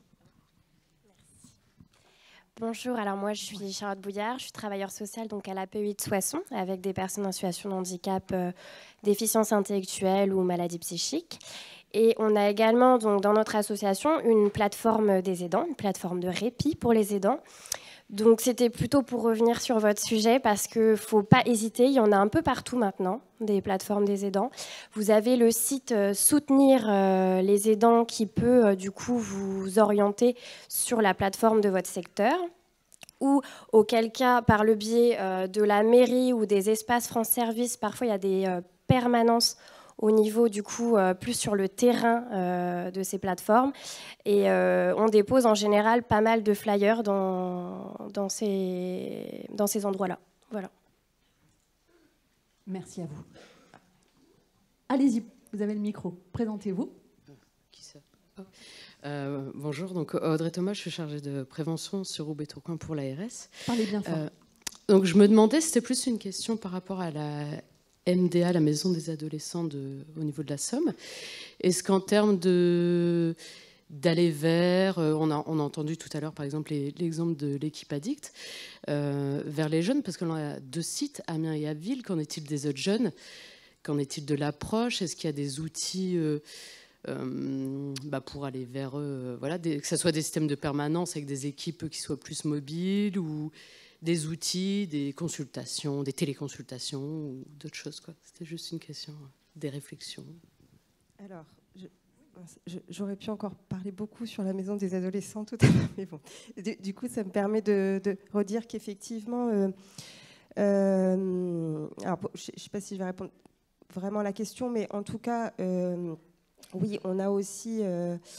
on accueille les adolescents sur la maison des adolescents, mais on va aussi vers les adolescents avec un travail de prévention où voilà, on peut présenter aussi la maison des adolescents et puis aussi voilà, les rencontrer dans leur collège, dans leurs établissements, etc. Alors ce qu'on faisait beaucoup au début de la maison des adolescents pour aussi la présenter et aller effectivement vers les jeunes. Donc voilà, après c'est basé sur des outils qui sont un peu larges, sur la relation affective par exemple, qui sont faits par l'équipe d'accueil. Voilà. Et après, la téléconsultation, c'était ça aussi une des questions. Non, alors bon, moi j'ai un peu un avis personnel sur la téléconsultation que je trouve ça compliqué. Maintenant, voilà, peut-être que... Enfin, non, on ne pratique pas, par exemple, la téléconsultation à la maison des adolescents. Après, on a voilà, quand même un téléphone où, effectivement, voilà, on peut communiquer parce qu'on voit que les adolescents, quand on leur laissait, pareil, on apprend aussi de nos erreurs, c'est-à-dire qu'au début, on laissait des messages aux adolescents sur leur portable, puis on s'est rendu compte qu'ils ne les écoutaient pas. Donc, du coup, voilà, les accueillants... voilà, utilisent aussi beaucoup les SMS pour communiquer avec les adolescents. Et puis, je ne sais plus, il y avait peut-être une autre... Ça répond à vos questions? Ok. Allez-y, présentez-vous. Alors, Didier Vankelef, UFC Que Choisir. Je voudrais remercier les intervenants de cette fin d'après-midi, en particulier les plus jeunes, sans doute des futurs bénévoles, voire des futurs RU. Et tout cela vient contrebalancer un petit peu, malheureusement, l'actualité récente. Je me suis plongé depuis le début de cette semaine dans le rapport de l'IGAS, Inspection Générale des Affaires Sociales, sur le fonctionnement des crèches. Je voudrais inviter les 300 acteurs présents aujourd'hui à se l'approprier, parce que je voulais vous dire, il y a du travail.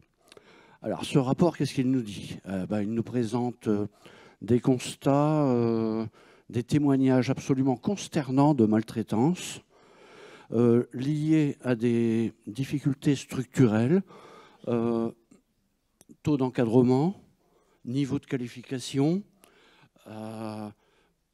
des choses comme ça, des engagements de collectivités publiques, en particulier les communes pour ce qui concerne les crèches, liés à quoi? À un déficit de contrôle, parce qu'il y a plusieurs autorités de tutelle, il y a les départements, il y a la PMI, il y a les CAF, etc. etc. Ces 3 points que je viens de citer, là, on ne peut qu'être étonné de voir que ce sont quasiment les mêmes que ceux qu'avait pointé Victor Castanet dans son étude Les Fossoyeurs sur les EHPAD. On se retrouve là, aux 2 extrémités de la vie, avec un travail énorme à faire en prévention. Merci pour ce rappel. Au premier rang. Merci. Olivier Deptin, France Asso Santé, 2 choses, une grave et une légère. La grave, je vais m'adresser à la madame qui est pédopsie et à la dame d'à côté. Le drame qu'ont les familles, et vous allez comprendre, on a travaillé à la CRSA, j'ai fait partie de la commission prévention autour d'avant. Et on a travaillé sur les CAMS, c'est les CMP, donc avec les enfants, tout ce que dépistage, tout ce qui permet chez les enfants, tous les 10 d'une forme ou d'une autre. Ce qui est grave, c'est qu'une fois que les enfants sont dépistés, alors il y a des choses de valeur différentes, mais en même temps, et Madame l'a dit, les délais, une fois que vous avez alerté les parents, qu'ils ont compris ce qui se passait, parce que les professionnels ont fait un diagnostic qui peut durer un certain temps, il y a en général 1 an, 2 ans, voire quelquefois plus, selon les temps d'attente de derrière. Et ça, c'est grave, parce que c'est catastrophique. Quand vous ne savez pas que votre enfant a quelque chose, mais quand vous avez bien, ou que l'école vous repère qu'il y a quelque chose, et qu'on vient vous dire, voilà, on pose quelque chose dessus, qui est plus ou moins grave, et que derrière, on vient vous dire, il faudra 2 ans, il faudra 1 an et demi, il faudra 2 ans pour avoir un rendez-vous. On a une inégalité sociale faramineuse dans cette région. Vous savez qu'on a une précarité, qu'on a une pauvreté.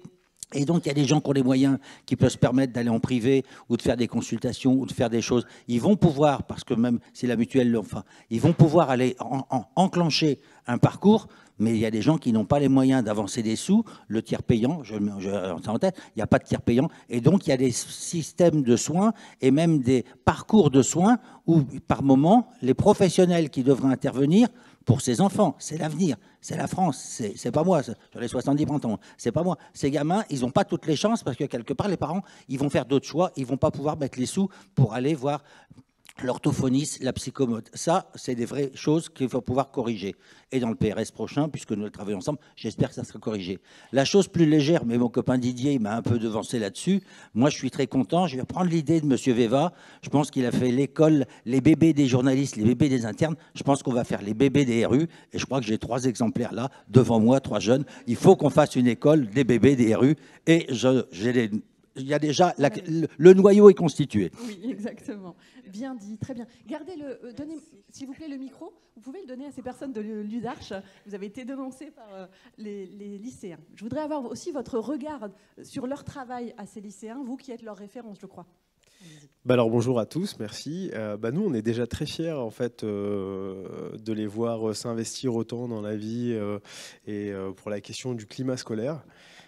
C'est une question qui a été très importante pour nous et puis c'est à travers ce projet on a voulu valoriser aussi les compétences psychosociales des élèves déjà dans un premier temps, mais aussi de mettre en avant l'importance et le rôle en fait qu'ont les élèves dans les établissements scolaires, de leur faire prendre conscience aussi qu'ils ne sont pas juste là en tant qu'élèves et être bons qu'à apprendre, si vous voulez, du français, des mathématiques par exemple, mais aussi prendre part dans notre société.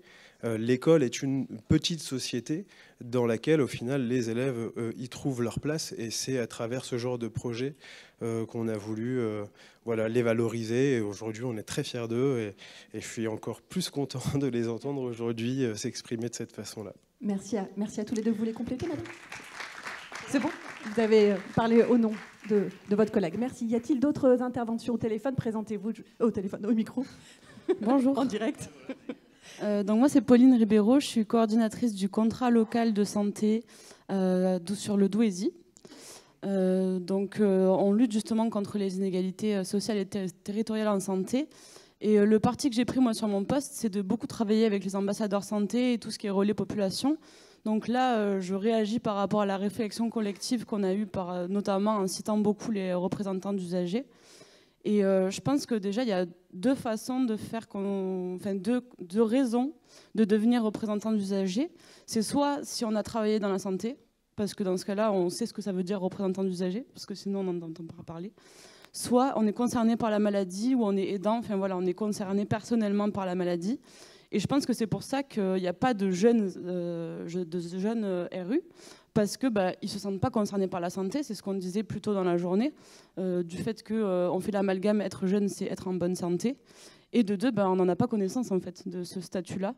Là, la réflexion que je me faisais avec ma collègue qui est coordinatrice du conseil local de santé mentale, c'est que du coup, comme les jeunes, avec la crise sanitaire, se sentent concernés par la santé mentale, pourquoi pas ne pas se saisir en fait de ce mal-être-là et d'en parler en créant des ambassadeurs en santé mentale en premier, parce que les jeunes du coup se sentiront impliqués par cette thématique qu'ils ont vécue Et donc favoriser l'entre-pairs, le sentiment d'être concerné, responsable en fait, pour après pouvoir parler d'ambassadeurs en santé, tout court.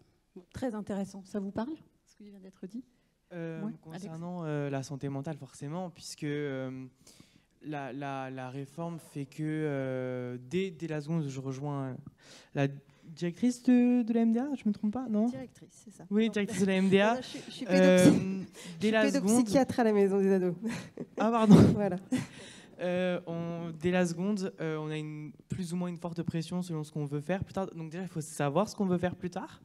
Et finalement, même malgré le grand choix de spécialités, parce que les spécialités, on a quand même beaucoup, il faut l'admettre, on se renferme dans 3 spécialités et c'est celles qui vont être décisives pour notre avenir, même s'il y a des écoles maintenant qui ne veulent pas forcément certains critères qui sont certaines spécialités pour accepter les élèves. Mais par contre, en médecine, si on n'a pas maths, physique et SVT, on n'est pas accepté. Et malheureusement, il y en a, ils ne savent pas forcément en seconde s'ils veulent aller en médecine, en paramédical, en droit, peu importe le domaine. Et finalement, ils se renferment dans un parcours qu'ils ne veulent pas forcément. Et ça crée une angoisse supplémentaire. Et après, finalement, ça revient à avoir des décrocheurs à la fin, puisqu'ils n'arrivent plus à s'identifier dans le système scolaire. Tu veux compléter? Pour apporter la problématique de la santé aux jeunes, je pense que se raccrocher donc à la santé mentale peut être une très bonne idée parce que justement la période du lycée et même du collège, c'est des périodes assez éprouvantes pour les jeunes avec donc, l'adolescence bien sûr, tous ces changements.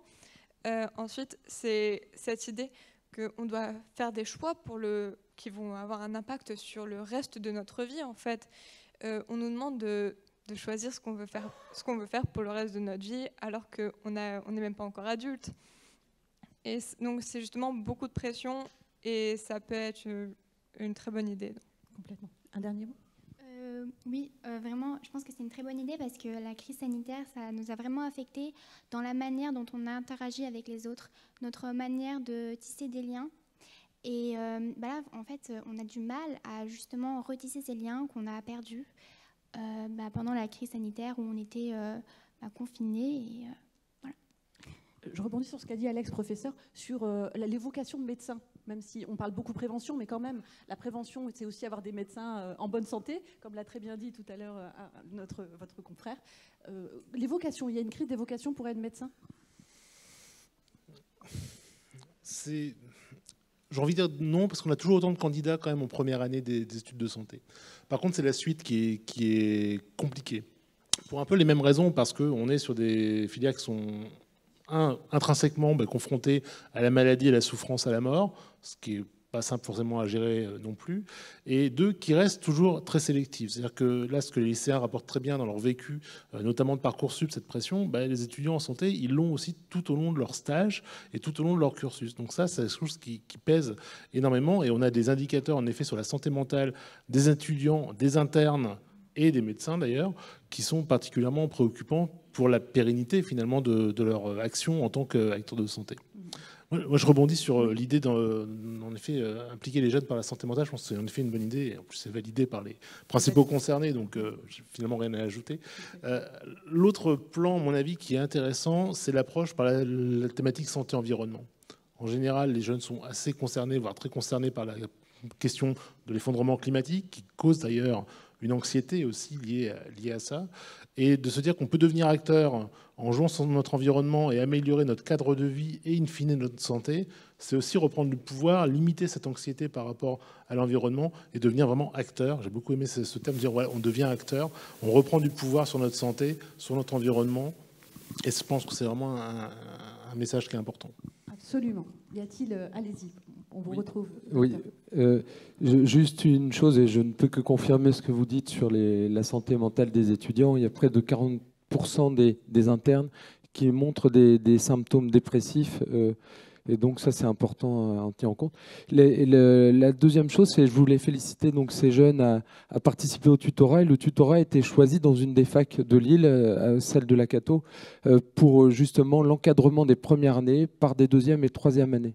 Et c'est très important d'être impliqué comme ça dans la vie de votre établissement. Je trouve que c'est une très bonne chose.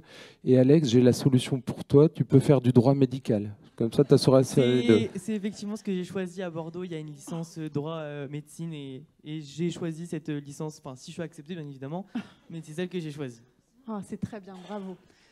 Allez-y, oui, madame. Allez-y. Alors, Marielle DeVos, RU au CH d'Armentières. Je voudrais revenir sur le rôle de l'aidant, puisque je suis aussi aidante, j'accompagne ma fille dans la maladie chronique. Il faut savoir quand même que le rôle d'aidant, on n'est pas formé à être aidant. On nous investit d'un rôle, alors on est aidant d'un parent, aidant d'un frère, d'une sœur, aidant d'un enfant, et on doit prendre sa place d'aidant. Moi, il faut savoir que j'ai surinvesti ce rôle d'aidant jusqu'à un moment où j'étais perdue dans ce rôle et j'aurais pu basculer soit dans la dépression, soit dans la maltraitance. Et voilà, donc le rôle de l'aidant est un rôle important, mais il a vraiment besoin aussi d'être accompagné. Et on n'est pas accompagné. Alors, il y a bien des cafés des aidants, il y a bien des plateformes de répit, mais dans la vie quotidienne, on doit gérer, on a beaucoup de choses à gérer. Et moi, ce qui m'a vraiment aidé, ce qui m'a aidé à sortir la tête de l'eau, c'est le programme d'éducation thérapeutique. Et j'aimerais revenir sur ces ateliers, parce que ma fille n'a pas eu besoin de TP, mais moi, j'en ai eu grandement besoin. Et de pouvoir partager avec des professionnels, avec des parents qui vivaient la même chose que moi, ça m'a vraiment aidé dans ce positionnement d'aidant. Donc j'aimerais vraiment remercier tout le travail qui est fait au niveau des programmes de TP. Merci beaucoup de l'avoir dit. On va passer le micro juste derrière vous, madame. À vous. Allez. Il faut que ça circule au rang, 2 rangs derrière. Merci. Présentez-vous, madame. Merci. Valérie Kojalavicius. Donc, je suis RU à la CPM de l'Aisne. Je suis également RU dans un hôpital privé qui s'appelle Saint-Claude à Saint-Quentin. Et je n'ai que 54 ans, donc je suis une jeune RU. Moi, je reviens aussi sur le TP parce que j'ai une question vraiment à poser. Depuis ce matin, j'entends parler d'acteurs, de TP. Je suis patient expert. Donc je pense que dans la prévention, on a un rôle à jouer et ce rôle, pour l'instant, on ne nous le donne pas. Il serait peut-être bien que le patient expert, alors sur les maladies chroniques, à chacun, voilà, je pense qu'on peut aussi aider. J'ai entendu ce matin une intervention par rapport à une personne diabétique. Je suis diabétique depuis 46 ans, donc c'est pour ça que je suis devenue patient expert. Et je pense que justement de la prévention, quand j'ai entendu parler de ce pied diabétique avec une plaie, je pense que le patient expert peut être là aussi dans la communication, les échanges. Moi, j'ai l'intention de monter un projet sur Ternier qui va s'appeler... alors, ça va être fait dans un établissement où, si vous voulez, qui s'occupe vraiment des personnes en difficulté sociale. Et mon intention est de récupérer les gens qui sont en décrochage de soins, parce qu'on sait très bien que le diabète est une maladie sournoise et que si vous décrochez, 10 ans après, elle vous rattrape. C'est un surcoût en soins, c'est des souffrances pour le patient. Il ne faut pas avoir peur des mots. Donc, la seule chose que je viens d'apprendre, c'est que pour s'occuper de personnes en décrochage de soins, il faut une formation. Donc, je pense que quand il y a des gens qui sont motivés comme moi, donnez-nous les outils pour agir. Donnez-nous les outils. Voilà, je voulais juste prendre la parole pour faire passer ce message, c'est tout. Et merci de l'avoir fait, très bien. Le patient expert, cette idée, cette proposition. Oui, alors tout à fait, nous on a bien conscience que cette histoire de patient expert, mais avant d'arriver au patient expert, on a le patient témoin tout simplement, qui sont passés par nos ateliers par exemple, et qui ont envie aussi de parler de leur expérience de l'ETP à d'autres patients. Donc nous, franchement, on les accueille et on incite nos patients pour qui vraiment ça a été très bénéfique, ces ateliers, de venir témoigner, de venir aussi aider les autres. Et en cela, oui, ils font partie prenante dans nos ateliers, effectivement. Et je dois dire aussi qu'on a eu l'occasion aussi de créer des outils éducatifs avec les patients sur plusieurs mois. Ça a été très, très enrichissant, et pour les patients, mais pour nous en tant que soignants, parce qu'on apprend également beaucoup. Et quand je dis qu'en tant que soignant, il faut rester humble face aux maladies chroniques, c'est vrai, c'est tout à fait vrai. Et on apprend beaucoup, beaucoup de nos patients également. Et c'est comme ça qu'on fait évoluer aussi nos ateliers et nos thématiques d'ateliers, puisqu'on répond vraiment à leurs besoins et leurs attentes, même si tout n'est pas parfait, hein, effectivement.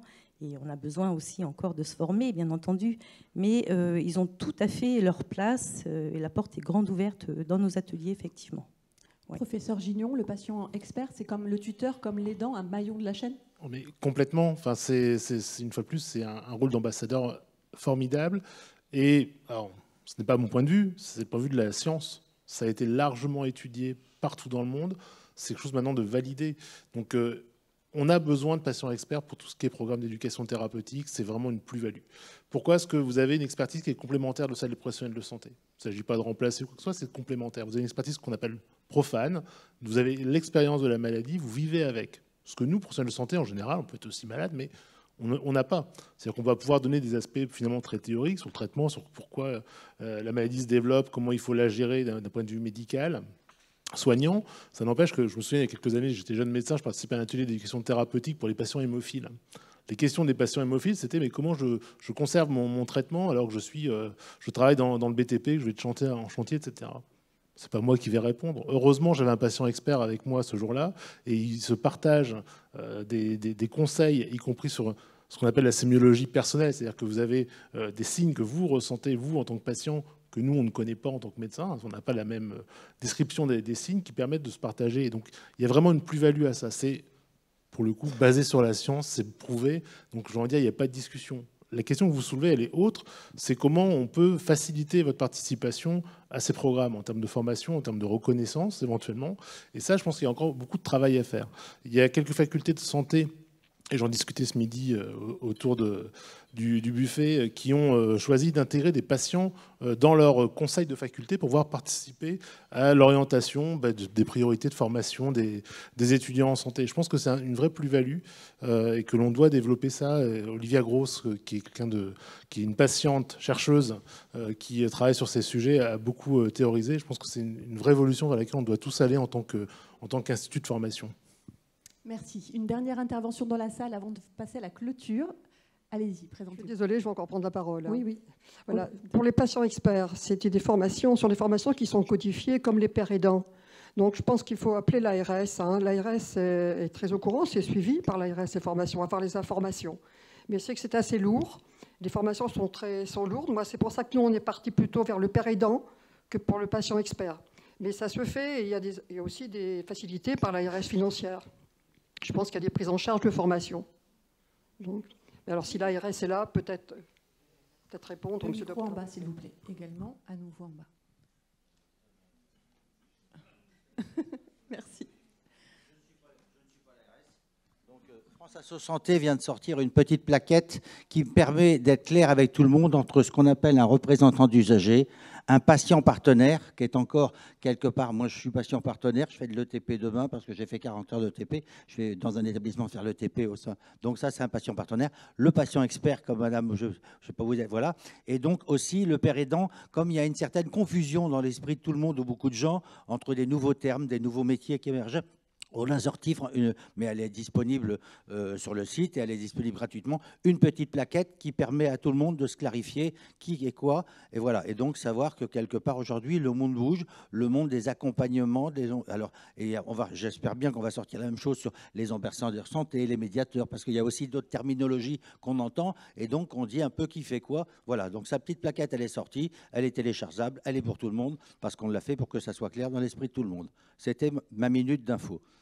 Très importante. Y avait-il un dernier passage? Ah, et Amandine juste après. Allez-y. Moi, je voulais remercier les jeunes parce que moi, ça me donne beaucoup d'espoir par rapport à la prévention. En tant qu'éducatrice spécialisée, ça a été ma trame, la prévention. Malheureusement, comme ça ne se voit pas, la prévention, les financeurs, eh bien, comme ils demandent des statistiques, il faut que ça se voit, etc., bon, ils ne financent plus.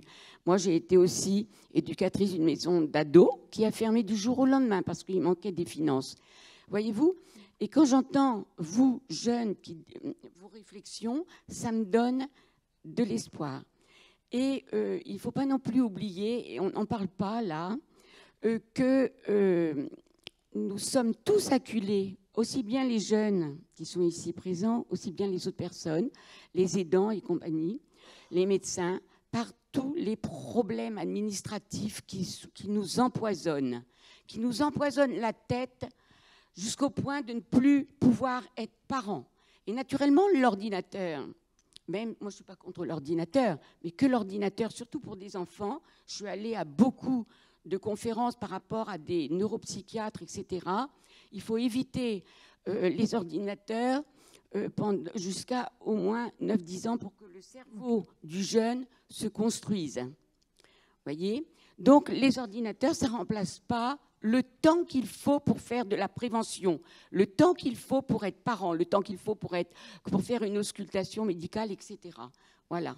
Merci beaucoup pour vos prises de parole tout au long de cette journée. Amandine de Jancourt. Oui, moi je voulais rebondir par rapport à madame qui a parlé des financements formation. Alors du coup, oui, excusez-moi, alors du coup je voyais par là, j'ai mal entendu. C'était pour vous dire que dans le cadre de l'actualisation du projet régional de santé, on a un objectif justement sur développer l'aller vers la médiation santé et on va inscrire justement un objectif sur renforcer la place des patients experts et justement dans le cadre de leur formation, les accompagner dans le cadre de la formation. La pérédance, ça fait partie aussi des objectifs du PRS, tout comme la question des ambassadeurs santé mentale. Donc on est vraiment, alors c'est sorti des CNR, Conseil national de la refondation en santé, c'est pour ça qu'on a fait un objectif à part entière dans le PRS, avec du coup l'idée de développer beaucoup plus massivement toutes ces dimensions d'aller vers et de médiation santé, avec les moyens financiers qui iront avec. Parfait, merci à vous tous. Merci aux intervenants. Je vais vous proposer de rejoindre la salle pour la clôture, la synthèse et la clôture. Professeur Gignon, peut-être voulez-vous rejoindre le pupitre pour votre synthèse? Je vous ai beaucoup mis à contribution. Et à nouveau maintenant pour la synthèse. Ah, on a des dessins? Oui, il y a des dessins? Allez, on